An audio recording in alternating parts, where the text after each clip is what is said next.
Hello everyone, welcome to our YouTube channel.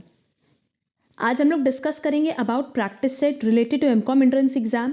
बहुत सारे students की रिक्वेस्ट थी कि मैम 2023 के लिए भी आप MCom entrance practice set upload करिए। तो हम एक इन्फॉर्मेशन आप लोग को प्रोवाइड कर दें कि 2022 में हमने जितने भी practice sets, sample paper, model paper upload किए थे वो सारे पेपर्स भी आपके लिए इक्वली रेलेवेंट होने वाले हैं। फिर आप किसी भी यूनिवर्सिटी के लिए क्यों ना प्रिपरेशन कर रहे हो, चाहे आप CUET के लिए कर रहे हो, Delhi university, Lucknow university, Allahabad university, Jamia Millia Islamia, Punjab university, Odisha CET, हर एक यूनिवर्सिटी के लिए ये सारे प्रैक्टिस सेट इक्वली रेलेवेंट है। तो उनकी प्रैक्टिस आप लोग बहुत अच्छे से करना। एंड 2022 में भी हमने जो भी सीरीज़ अपलोड की है, प्रैक्टिस सेट्स अपलोड किए हैं, सबकी लिंक आपको डिस्क्रिप्शन बॉक्स में दी गई है। हमारा ये सजेशन है कि अगर आप वो क्वेश्चंस, अगर वो प्रैक्टिस सेट्स भी आप बहुत अच्छे से प्रैक्टिस कर लेते हो ना, तो आपको एग्ज़ाम में एटलीस्ट 50 to 60% क्वेश्चंस में कोई प्रॉब्लम नहीं फेस करनी पड़ेगी। अब हम रेगुलर 2023 के लिए भी प्रैक्टिस सेट्स अपलोड करेंगे। तो अगर आप हमारे चैनल पर नए हो तो चैनल सब्सक्राइब ज़रूर कर लेना, सो दैट आपको हर एक प्रैक्टिस सेट की टाइमली अपडेशन मिल पाए। चलो फिर जल्दी से अपना आज का सेशन स्टार्ट करते हैं और हर एक प्रैक्टिस सेट में हम अप्रॉक्स 50 MCQs डिस्कस करेंगे। हमारे पास सबसे पहला क्वेश्चन है, which one of the following is an exception to the convention of conservatism. वैसे तो हमने हर एक अकाउंटिंग प्रिंसिपल पे डिटेल डिस्कशन किया हुआ है, जिसकी लिंक आपको डिस्क्रिप्शन बॉक्स में भी मिल जाएगी। हमने बताया कि कंजर्वेटिज्म कॉन्सेप्ट की अगर बात करें, दैट इज प्रूडेंस की, तो इसमें ये कहता है कि अगर आपको कोई फ्यूचर में लॉस दिख रहा है तो आप उसको कंसिडर करो, बट अगर कोई प्रॉफिट दिख रहा है तो आप उसको ईजिली इग्नोर कर सकते हो, क्योंकि प्रॉफिट जब होगा तब हम प्लान करेंगे कि हमें उस पैसे का क्या करना है। क्लियर? तो हमसे क्वेश्चन में कह रहा है कि कौन सा इसमें से ऑप्शन ऐसा है जो कि कन्वेंशन ऑफ कंजर्वेटिज्म का एक्सेप्शन है। Making provision to doubtful debts in anticipation of actual bad debt, ये तो हम लोग करते हैं कि अगर हम लोग को पता होता है कि फ्यूचर में कहीं से कोई पैसा नहीं मिलने वाला तो हम उसकी प्रोविजनिंग करते हैं। Valuation of stock at market price और cost price, whichever is higher, no whichever is lower, जो भी लोअर होता है उस पर वैल्यूएशन करते हैं। क्यों? क्योंकि अगर जैसे मान लो कॉस्ट प्राइस 10 है और हमें पता है कि वो मार्केट में बिकेगा 12 रुपये पे, तो अभी हम ये जो 2 रुपये का प्रॉफिट है उसको ना बुक करके सिर्फ कॉस्ट प्राइस पे ही बुक्स में वैल्यू दिखाते हैं। बट अगर मान लो हमारी कॉस्ट प्राइस 8 है और मार्केट प्राइस 4 है, तो अब क्योंकि हमें पता है कि मार्केट में वो कम पे बिकेगा, तो यहाँ पे देखो ये 4 रुपये का लॉस दिख रहा है ना, तो हम क्या करेंगे कि आज की डेट में उसको जब रिकॉर्ड करेंगे तो 4 रुपीज़ पे रिकॉर्ड करेंगे, ना कि 8 रुपीज़ पे। क्लियर? तो ये एज पर कंजर्वेटिज्म कॉन्सेप्ट ही है। नेक्स्ट है charging of small capital item as revenue, ये तो ठीक है। Adopting WDV method of depreciation as against straight line method, तो ये 3 अगर देखा जाए तो ये तो कन्वेंशन ऑफ कंजर्वेटिज्म का कॉन्सेप्ट है। और बी में सिर्फ यहाँ एक पॉइंट गलत लिखा था, विच एवर इज लोअर होना चाहिए था, इसलिए करेक्ट आंसर होगा बी, कि बी एक्सेप्शन है कन्वेंशन ऑफ कंजर्वेटिज्म का। Next, which one of the following is correct accounting equation. Accounting equation correct क्या होता है? Assets is equal to liability plus equity, और हम कह सकते हैं ओनर्स इक्विटी, जो कि ऑप्शन बी में दिया है, तो करेक्ट आंसर होगा B. Next, which one of the following pairs is not a perfect match. Suppression of invoice, invoice को सप्रेस करना ये विंडो ड्रेसिंग है, ये तो सही है। डेप्रिसिएशन का अगर हम ओवर चार्ज करेंगे तो कहीं ना कहीं हमारा सीक्रेट रिजर्व बनेगा, ये भी करेक्ट है। Omission of cash receipt from debtor, अगर डेटर से कैश रिसीट हुआ आया तो सिंपली हम लोग क्या एंट्री करते हैं, हम लोग करेंगे कैश टू डेटर्स। और कह रहा है कि अगर ये एंट्री हम ना करें तो क्या हमारा सेल्स घट करके दिखेगा? नहीं, यहाँ पे तो सेल्स की बात ही नहीं हो रही है ना, बात किसकी हो रही है? डेटर्स की। ओमिशन ऑफ क्रेडिट सेल्स, अगर हम क्रेडिट सेल्स ओमिट कर रहे हैं तो एंट्री क्या होनी थी? एंट्री सिंपली होनी थी डेटर्स टू सेल। और कह रहा है कि अगर हम ये एंट्री ना करें तो क्या डेटर घट के दिखेगा? हाँ, डेटर घट के दिखेगा। तो सी ऑप्शन करेक्ट नहीं है, क्योंकि सी में यहाँ अंडर स्टेटमेंट ऑफ सेल्स बोला था। सेल्स का तो रोल ही नहीं है। क्यों? क्योंकि जब डेटर से पैसा मिलेगा तो एंट्री सिंपली क्या होती है? Cash account debit to debtors. तो करेक्ट आंसर होगा सी, कि ये करेक्ट पेयर नहीं है। Next, which one of the following is correct with respect to going concern convention. अब गोइंग कंसर्न कॉन्सेप्ट भी हमने ऑलरेडी डिस्कस किया हुआ है। इसमें हम ये मानते हैं कि हमारा जो बिजनेस है वो इन्फिनाइट ईयर्स तक रन होगा। क्लियर? और हम ये मानते हैं जब हम अपना कोई बिजनेस स्टार्ट करते हैं तो कि वो बंद ही नहीं होगा, क्लोज नहीं होगा। कभी आप बिजनेस इस पर्पज से थोड़ी करते हो कि वो क्लोज करोगे, आप उसको इन्फिनाइट ईयर्स तक रन करने का प्लान करते हो। The enterprise is not going to terminate its operation in the period ahead, ये तो सही है। The enterprise may go out of business in the next accounting period. No. The enterprise may not divert or diversify its operational spheres. No. The enterprise may not revalue its asset. No. Correct answer होगा ए कि अगर हम लोग going concern की बात करें तो इसमें हम यही मानते हैं कि हम अपने ऑपरेशंस को बंद नहीं करेंगे. Next, which one of the following items is considered as revenue expenditure. Revenue expenditure मतलब सिंपली क्या होता है, कोई ऐसा खर्चा जो रेकरिंग आइटम होता है, मतलब डे टू डे एक्सपेंसेस जो होते हैं. Expenditure by way of maintenance for increase productivity, तो इससे तो आपको लॉन्ग रन में बेनिफिट होगा. और ये फिर किस तरह का खर्चा हो जाएगा, capital expenditure. Repair of a car engine for enhancement of operational life, ये भी नहीं होगा. अगर इसकी भी बात करें, क्योंकि आप कार इंजन को रिपेयर कर रहे हो, उससे उसकी लाइफ बढ़ेगी तो वो आपको कई साल तक के लिए बेनिफिट देगा, तो वो कैपिटल एक्सपेंडिचर है. Complete overall of a machine spending around 22% of its value, ये भी आपका कैपिटल एक्सपेंडिचर है. क्योंकि capital expenditure and revenue expenditure ये क्या होता है, इस पर भी हमने डिटेल डिस्कशन किया हुआ है. चेंजिंग, यहाँ पे भी बता देते हैं कि कैपिटल एक्सपेंडिचर मतलब कोई ऐसा खर्चा जिसका बेनिफिट आपको कई साल तक मिले. जैसे असेट पे जब आप खर्चा करते हो तो उसका बेनिफिट आपको कम से कम 2 साल 3 साल 4 साल मिलता है.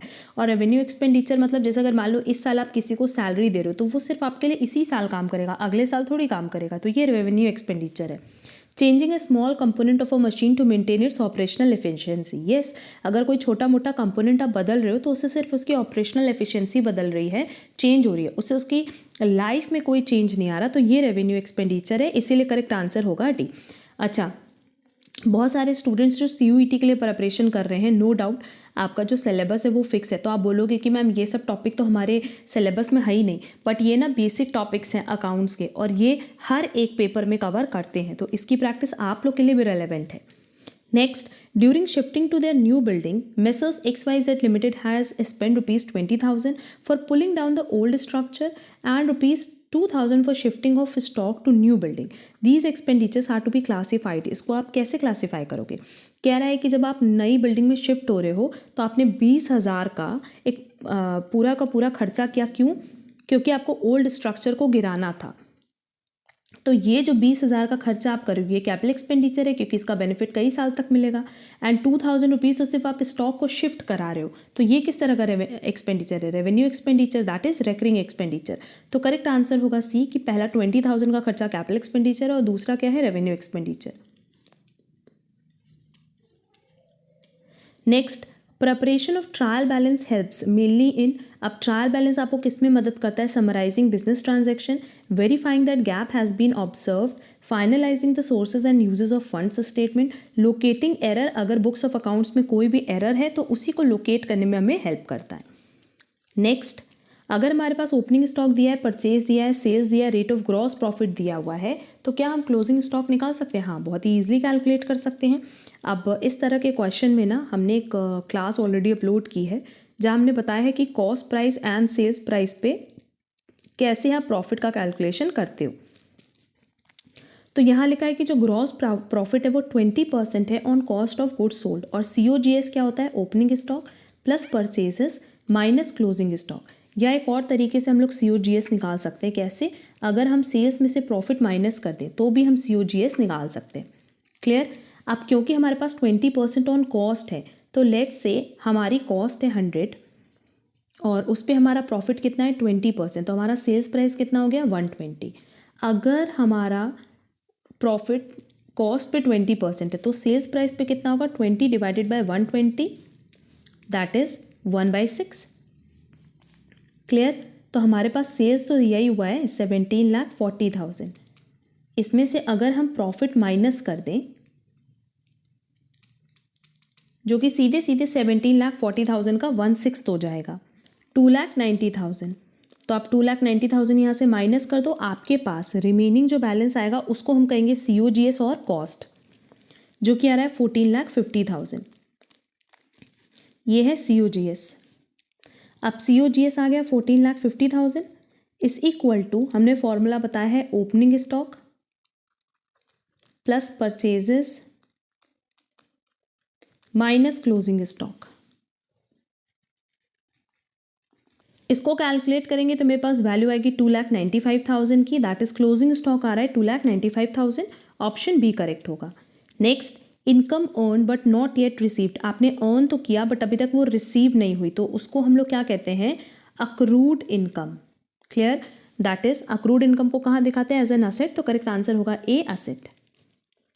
Next, the capital of a firm is rupees 80,000. Reasonable return in the industry is 7.5%. If the profits earned by the firm during last 5 years were given, then the super profit of the firm is। अब super profit मतलब simply क्या होता है कि जैसे मान लो ए और B ने एक सेम जर्नल स्टोर स्टार्ट की और दोनों का माइंडसेट है कि अगर हम 1 लाख रुपए लगाएंगे तो हमें उसका 10% रिटर्न मिलेगा।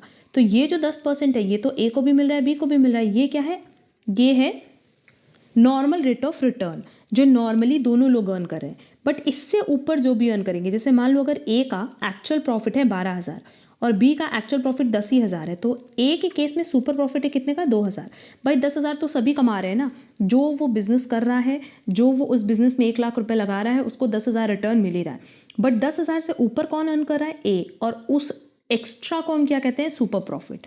तो सुपर प्रॉफिट का देखो सिंपली फॉर्मूला, लर्न करने की जरूरत नहीं है, सिंपली हो जाएगा actual profit minus normal profit. अब एक्चुअल प्रॉफिट यहाँ पे कही रहा है कि एवरेज प्रॉफिट निकाल लो, 8,000, 9,000, 7,000, 8,500, 10,000, ये 5 साल का प्रॉफिट दिया हुआ है। आप इसको ऐड करके इसका एवरेज निकाल लो, तो हमारे पास जो एवरेज प्रॉफिट आया वो आया 8,500 माइनस हमारे पास नॉर्मल रेट ऑफ रिटर्न कितना दिया हुआ है, 7.5%। कह रहा है कि अगर आप 80,000 लगाओगे तो आपको उस पर रिटर्न मिलेगा 7.5%।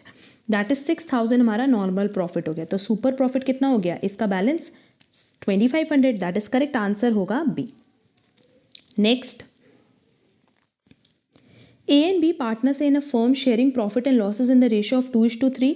सी नया पार्टनर आया 1/4 के लिए, तो न्यू प्रॉफिट शेयरिंग रेशियो निकालना आसान है। हमसे कह रहा है कि अगर मान लो टोटल प्रॉफिट 1 है तो रिमेनिंग प्रॉफिट कितना हुआ, भाई 1 में से आप 1/4 तो सी को दे रहे हो, तो बैलेंस कितना बचा, 3/4।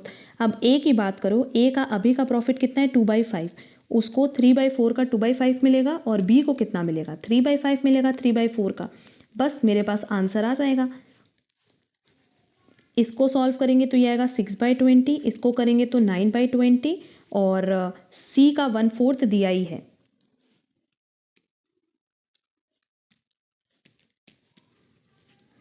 अब सी में क्या करो, 1/4 है ना, तो न्यूमरेटर और डिनोमिनेटर में 5 से मल्टीप्लाई कर दो, तो 5/20 हो जाएगा। रेशियो कितना हो गया, 6:9:5, जो कि ऑप्शन डी में दिया है, तो करेक्ट आंसर होगा D. Next, call option is. अब कॉल ऑप्शन की बात करें तो कॉल ऑप्शन ये एक ऐसा तरह का कॉन्ट्रैक्ट है जहाँ पे आप कुछ नंबर ऑफ शेयर्स को खरीद सकते हो स्टेटेड प्राइस पे, और वो भी एक पर्टिकुलर टाइम पीरियड के विद इन। क्लियर, तो यहाँ पे बाइंग का ऑप्शन मिलता है। देख लो, फर्स्ट में हमारे पास बाइंग का ऑप्शन दिया है, सेकंड सेल का ऑप्शन तो एकदम ही गलत है।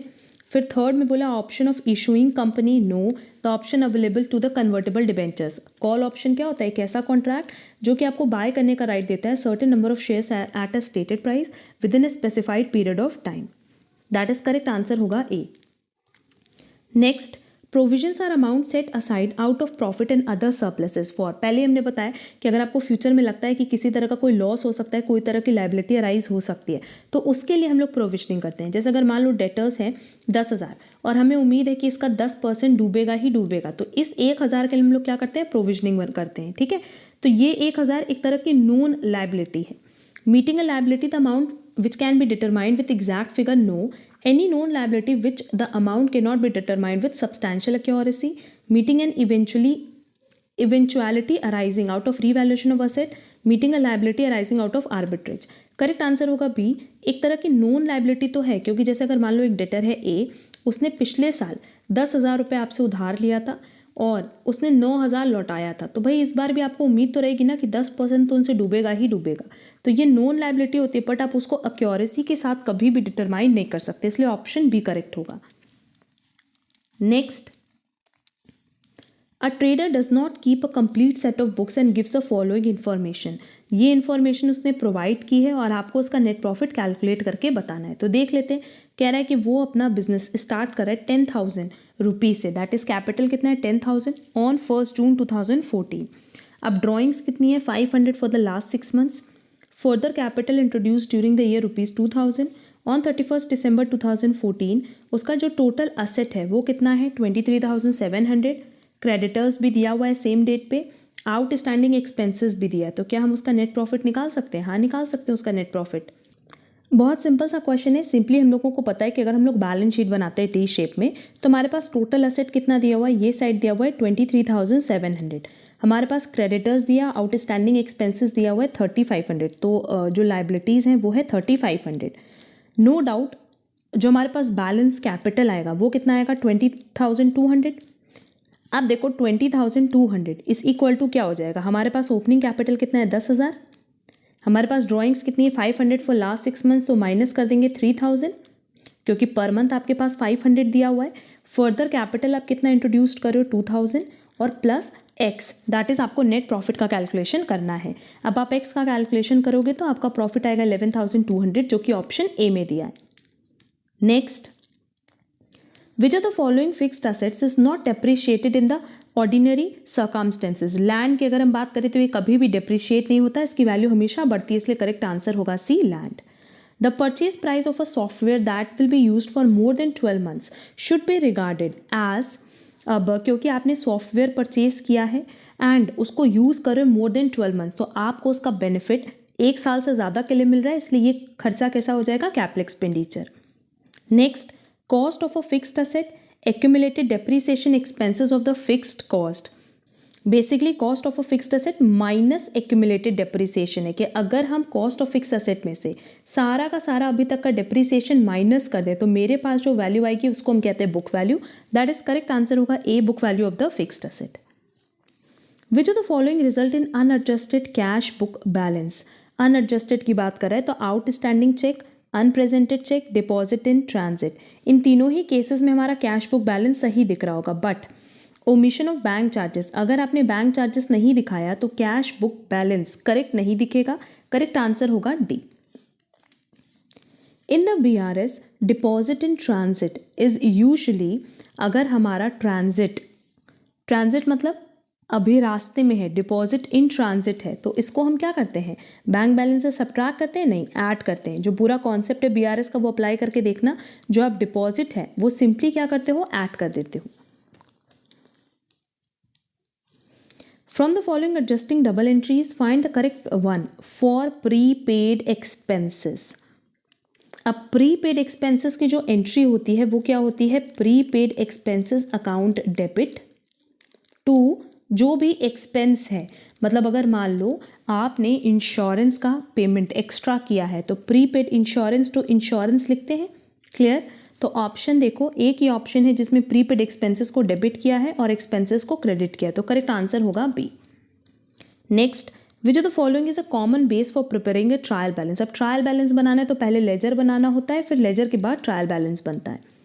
When is a trial balance generally prepared? Generally हम लोग ट्रायल बैलेंस साल में एक ही बार बनाते हैं, at the end of the accounting period. Next, mention the correct sequence of accounting process. Accounting process का जो करेक्ट सीक्वेंस है वो क्या है, पहले आप आइडेंटिफाई करते हो, फिर उसको रिकॉर्ड करते हो, फिर ही कम्युनिकेट करते हो, तो ऑप्शन सी इसका करेक्ट आंसर होगा। नेक्स्ट, इक्विटी का मतलब क्या होता है। नो डाउट अगर हम लोग इक्विटी की बात करें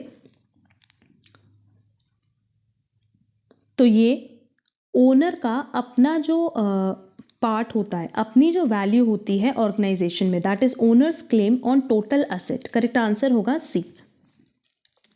next, what implies for double entry. Double entry मतलब सिंपली क्या हो गया, जहां पे आप एक को डेबिट करोगे और एक को क्रेडिट करोगे, recording two aspects of every transaction, that is correct answer होगा C. Find the nominal account from the following. अब देखो हमने पर्सनल अकाउंट क्या होता है, रियल अकाउंट क्या होता है, as well as nominal account क्या होता है, उस पर डिटेल डिस्कशन किया है। और नॉमिनल अकाउंट हम हर उस आइटम के लिए करते हैं जो कि प्रॉफिट लॉस में होता है, तो करेक्ट आंसर होगा rent expenses account, that is correct answer होगा D. Next, the written agreement of partnership is most commonly referred as. जो रिटन अग्रीमेंट होता है उसको हम कहते हैं पार्टनरशिप डीड। भले पार्टनरशिप का रजिस्ट्रेशन जरूरी नहीं है बट डीड होनी चाहिए। Which is a correct double entry for realisation of profit at the time of dissolution of partnership.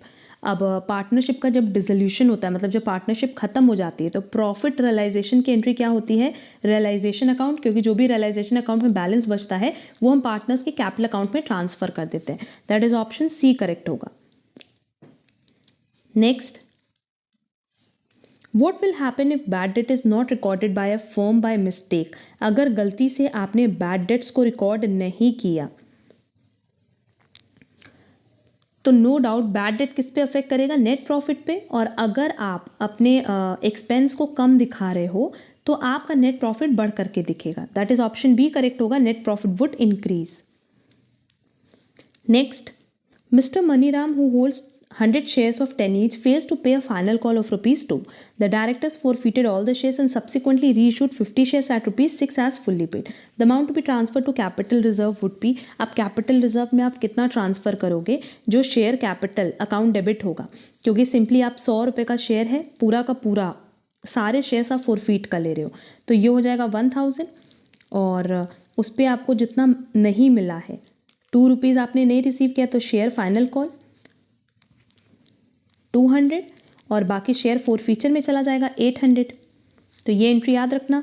दूसरी एंट्री हो गई बैंक, क्योंकि वो री इशू कितना कर रहा है, ओनली 50 शेयर्स, टोटल 100 शेयर्स है उसमें से 50 शेयर वो री इशू कर रहा है। 300 शेयर कैपिटल कितना होगा 500 और ये जो 200 होगा ये शेयर फोरफीचर में हम डाल देंगे। पहले शेयर फोरफीचर कितना आया था 800 और लॉस कितना हो गया 200। तो देखो शेयर फोरफीचर अकाउंट क्रेडिट कितना था 800 और शेयर फोरफीचर अकाउंट डेबिट कितना है 200। पर ये जो 800 डेबिट है ये कितने शेयर्स के लिए 100 शेयर्स के लिए और लॉस कितने के लिए 50 शेयर्स के लिए, तो ये 2 हो जाएगा 400। अब इस 400 में से क्योंकि ये फ़ायदा है इस 200 को माइनस करेंगे और जो बैलेंस बचा वो हो जाएगा कैपिटल रिजर्व में। तो कैपिटल रिजर्व में कितना जाएगा A200। Next, XYZ Limited issues 3000 15% debentures of rupees 100 each at a discount of 7.5% repayable at a premium of 5% at the end of 5 years. The loss of issue of debentures will be, अब देखो question में the loss on issue of debentures पूछा है तो simply हम लोग क्या करेंगे, एंट्री पास करेंगे। अब इसका आंसर होगा C 37,500 और इसका डिटेल जो आंसर है रिलेटेड टू जर्नल एंट्रीज उसके लिए आप लोग हमारे टेलीग्राम चैनल से जुड़ जाना। वहाँ आपको ये डिटेल एंट्रीज़ की कॉपी मिल जाएगी, उसको डाउनलोड कर लेना, क्योंकि बेसिकली यहाँ पे एंट्री पास करना है और इस क्वेश्चन के लिए हम यहाँ एंट्री नहीं पास करे हैं, उसको पूरा नोट डाउन करके हम टेलीग्राम पे अपलोड कर देंगे। तो the following is not prepared by NPO। NPO क्या नहीं बनाता, रिसीट पेमेंट बनाता है, इनकम एक्सपेंडिचर बनाता है, बैलेंस शीट बनाता है, बट कभी भी इनकम स्टेटमेंट नहीं बनेगा। Identify the correct formula to asset in the closing balance of capital. तो क्लोजिंग बैलेंस कैसे निकलेगा, opening capital plus profit minus drawings और लॉस होगा तो माइनस लॉस। क्लियर, जो कि ऑप्शन डी में दिया है, closing capital is equal to opening capital plus net income minus drawing. The statement of financial position produced from incomplete accounting record is commonly known as. अब कह रहा है कि अगर इनकम्प्लीट की बात करें तो वह हम हमेशा किसकी बात करते हैं, स्टेटमेंट ऑफ अफेयर्स की। An entry which is made on both side of the cash book is called, दोनों तरफ अगर हो रही है तो कॉन्ट्रा एंट्री, क्योंकि कैश और बैंक के केस में होती है और वो दोनों साइड होती है, डेबिट में भी क्रेडिट में भी। A company can issue it's forfeited share, अपने फोरफिटेड शेयर को कंपनी इशू कर सकती है प्रीमियम पे, फेस वैल्यू पे, डिस्काउंट पे, all of the above. Which of the following is not a component of sweat. Sweat मतलब स्ट्रेंथ, वीकनेस, अपॉर्चुनिटी, थ्रेट्स। तो करेक्ट आंसर होगा D option. Establishment expenses of a new machine, अगर नई machine के लिए आप establishment expenses लगा रहे हो तो नई मशीन है वो हमेशा डेबिट का होगा, machinery account debit, that is correct answer होगा सी। गुडविल, गुडविल बेसिकली किस तरह का एसेट है, इनटैंजिबल एसेट है जिसको आप देख नहीं सकते, टच नहीं कर सकते, बट अपनी ऑर्गेनाइजेशन में फील कर सकते हो। Discount on issue of shares account is shown at the, जो भी discount on issue of share होता है ये बेसिकली हम लोग बैलेंस शीट में किस साइड दिखाते हैं, टी शेप में अगर बात करें तो एसेट साइड दिखाते हैं, है ना, क्योंकि ये बेसिकली मिसलेनियस एक्सपेंडिचर है। तो करेक्ट आंसर होगा B. Next, what is reduction of paid up capital called. अगर आप रिडक्शन करें तो उसको इंटरनल रिकंस्ट्रक्शन का प्रोसेस कहते हैं। New profit sharing ratio is calculated at the time of, new profit sharing ratio हम लोग कब कैलकुलेट करते हैं, एडमिशन के टाइम, यस, रिटायरमेंट में भी, डेथ में भी, हर एक केस में हमें न्यू प्रॉफिट शेयरिंग रेशियो निकालना होता है सो दैट हम फर्दर सैक्रिफाइसिंग रेशियो या गेनिंग रेशियो कैलकुलेट कर पाएँ। Amortisation generally refers to writing off the value of, amortisation किसके लिए होता है बेटा, इंटैंजिबल एसेट्स के लिए, और टैंजिबल एसेट्स के लिए हम लोग वर्ड यूज करते हैं डेप्रिसिएशन। तो करेक्ट आंसर होगा D2 only. Next, What is a method in which an amount equal to the amount written off as depreciation is invested in outside securities in order to facilitate replacement of an asset at the expiry of its life period? Called, इस पूरे process को हम कहते हैं sinking fund, कि जैसे ही एक particular asset की लाइफ खत्म होगी हम इतना पैसा रखेंगे सिंकिंग फंड में कि हम उसको रिप्लेस करके नया असेट ला सकें. Blue chip share company means, अब ब्लू चिप शेयर्स का मतलब होता है एक ऐसे शेयर्स जिनके डिविडेंड जो है बहुत हायर रेट पे मिलेंगे, वो भी रेगुलरली. दो shares on whom dividend is paid at higher rate regularly. Next, which one of the following is the best option to test long term solvency? लॉन्ग टर्म सॉल्वेंसी के लिए liquidity ratio, debt equity ratio, capital gearing ratio, rate of return. Generally आप देखो date equity ratio हम लोग use करते हैं, इसलिए करेक्ट आंसर होगा B. The simplest method of evaluating capital expenditure project is, अब कैपिटल एक्सपेंडिचर प्रोजेक्ट के लिए हम लोग जनरली जो यूज़ करते हैं वो होता है पे बैक पीरियड मेथड, कि हमने जितना इन्वेस्ट किया उतना हमें कितने टाइम में रिटर्न हो जाएगा. The minimum cell below which is project which would not be recommended is called, किसी भी प्रोजेक्ट के लिए ना आपको देखना होता है प्रॉफिट एंड लॉस सिचुएशन क्या है, मतलब नो प्रॉफिट नो लॉस जो सिचुएशन होगी उतनी हमें कम से कम सेल करनी होती है. क्लियर? तो आप कौन सी लाइन देखते हो? Break even point. Correct answer होगा B. Next, what is accepted standard for current ratio? ये हमने अपने क्लास में ऑलरेडी बताया 2:1. दैट इज करेक्ट आंसर होगा ए. और हमारा आज का लास्ट क्वेश्चन है, comparison of financial statement highlights the trend of the dash business. ये फाइनेंशियल पोजीशन को भी शो करता है, परफॉर्मेंस को भी शो करता है, प्रॉफिटेबिलिटी को भी शो करता है, इसलिए करेक्ट आंसर होगा D, all of the above. ये ओवरऑल 50 एमसीक्यूज थे related to MCom entrance exam and other commerce based competitive exams.